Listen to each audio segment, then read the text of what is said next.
Hey guys! Welcome back to the channel ko saan pelikula ang bida. Dito pag-uusapan natin ng mga movie recaps, trending films at mga upcoming movies na dapat nyong abangan. Let's dive in! Minsan, ang pinaka nakakatakot na lugar ay hindi madilim na gubat o haunted house. Minsan, ito ay isang simpleng dinner party kasama ang mga dati mong kaibigan, isang gabi ng reunion, pagkain at kwentuhan. Pero habang tumatagal ang gabi, may isang bagay na hindi tama. May kakaibang tensyon sa hangin, parang may tinatago ang lahat at ang mas nakakakilabot. Baka ikaw lang ang nakakaramdam nito, habang ang iba ay parang normal lang ang lahat. Ikaw naman ay nagsisimulang magtanong, may mali ba talaga? O ikaw lang ang nababaliw? Sa pelikulang ito, isang simpleng imbitasyon ang magiging simula ng isang gabi na puno ng paranoia, trauma at isang lihim na mas malala pa kaysa sa inaakala ng kahit sino. Nagsisimula ang kwento kay Will na nagmamaneho papunta sa Hollywood Hills kasama ang girlfriend niyang si Kira. May pupuntahan silang dinner party sa bahay ng dating asawa ni Will na si Eden, isang lugar na dati niyang tinirahan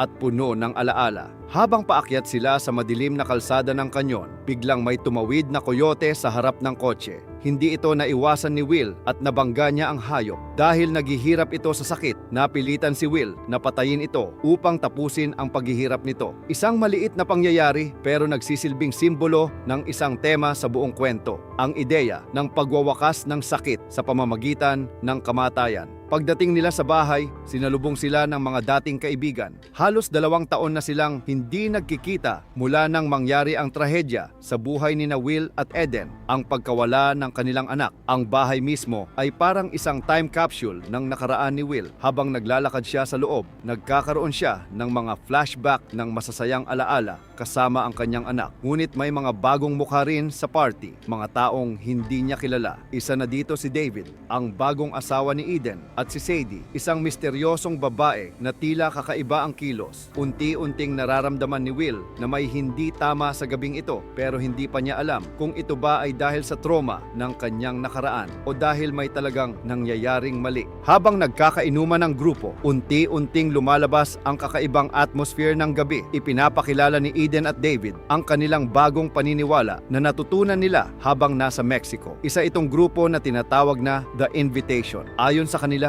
ito raw ay isang community na tumutulong sa mga taong dumaranas ng matinding lungkot at trauma. Sa una, parang harmless lang ito, para lang itong self-help philosophy. Ngunit habang nagkukwento sila, napapansin ni Will na parang masyadong rehearsed ang paraan ng pagsasalita nila. Parang may script silang sinusunod, para bang may ideolohiya silang sinusubukang ipasa sa lahat. Ipinakita pa nila ang isang video mula sa grupo. Sa video, ipinapaliwanag ng kanilang leader na ang sakit at trauma ay mga chemical reactions lamang sa utak, at kung matututunan ng tao na kontrolin ang mga ito, maaari niyang palayain ang sarili mula sa sakit. Ngunit biglang nag-shift ang video sa isang eksena kung saan tinutulungan ng grupo ang isang babaeng mamatay habang nasa kama. Tahimik lang ang lahat habang nanonood. Para sa iba, ito ay disturbing, pero para kina Eden at David, tila isa itong magandang halimbawa ng pag-accept sa kamatayan. Habang tumatagal ang gabi, lalong nagiging uneasy si Will. May mga bagay na hindi niya maipaliwanag. Bakit nakalock ang mga pinto? Bakit may bars sa mga bintana? At bakit parang sinusubukan ng hosts na kontrolin ang mood ng buong gabi? Unti-unting nagiging paranoid si Will. Ngunit sa mata ng kanyang mga kaibigan,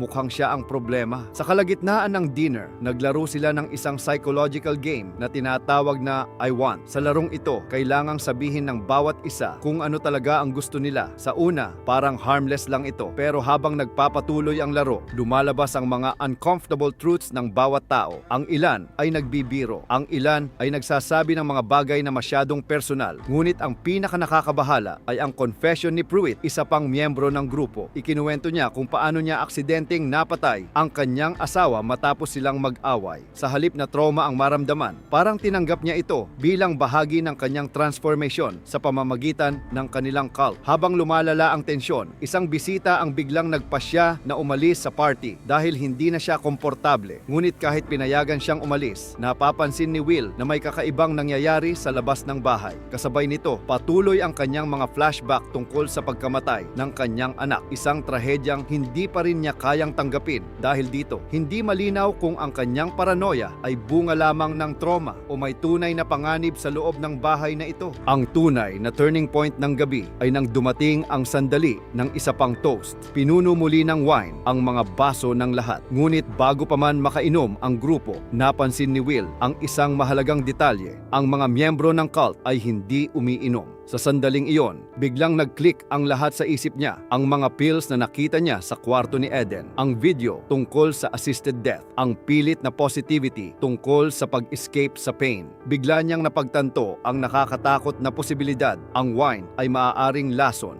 Kaya sa isang desperadong sandali, sinira ni Will ang mga baso at pinigilan ang lahat sa pag-inom. Ngunit huli na para kay Gina na nakainom na. Habang nagsisimula siyang mawalan ng malay, nagkagulo ang buong party at sa puntong iyon, tuluyang nawala ang maskara ng normalcy. Biglang inilabas ni David ang baril at nagsimula ang totoong layunin ng gabi. Ang dinner party ay nagiging isang brutal na survival situation. Ang mga miyembro ng cult ay naniniwala na ang pagpatay sa kanilang mga bisita ay bahagi ng kanilang liberation mula sa pain ng mundo. Para sa kanila, ang kamatayan ay hindi trahedya, ito ay transcendence. Habang nagkakagulo sa loob ng bahay, ang mga natitirang bisita ay desperadong naghahanap ng paraan para makatakas. Ang bawat kwarto ng bahay ay nagiging battlefield ng survival. Sa gitna ng kaguluhan, nahaharap si Will sa kanyang ex-wife na si Eden. Sa sandaling iyon, hindi na siya ang babaeng kilala niya noon. Siya ay isang taong naniwala na ang tanging paraan para mawala ang sakit ay ang wakasan ang lahat. Ngunit kahit sa huling sandali, may bahid pa rin ng guilt at kalungkutan sa kanyang mukha, lalo na kapag naalala nila ang kanilang anak. Sa huli, nakaligtas sina Will, Kira at isa pang kaibigan matapos ang marahas na gabi. Ngunit habang nakatayo sila sa labas ng bahay, napansin nila ang isang nakakatakot na tanawin sa malayo. Sa buong burol ng Los Angeles, may mga pulang ilaw na isa-isang nagliliwanag, mga red lanterns na senyales ng parehong ritual na nagaganap sa iba pang bahay. Ibig sabihin, ang nangyari sa dinner party na yon ay hindi isolated incident.